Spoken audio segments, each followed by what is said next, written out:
So pag biniyak, Ayan po. ayan ang Ito magiging ibabaw, ma'am. Doon, pag napuno yan. Nakagaya na yan, ma'am. oo, ganyan. Patas-patas na yan, ma'am. Ganyan, yan.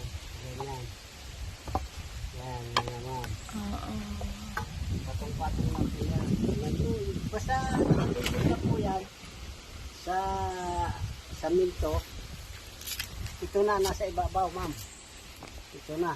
Nakakuha na yan. Kasi mas manipis po. Manipis yan, ma'am. Ito nga po siya ng partner niya. Ito ba? Ayun po. Mga ilang oras po yan Magawa po ito. Bukas ko ito. Kasi mamaya ito ang kakamata ko. Bukas ng umaga, gagatungan ko na yan dito. O matapos ko po yung ibabaw. Pag hindi, sa hapon. Hapon ko na siya gatungan.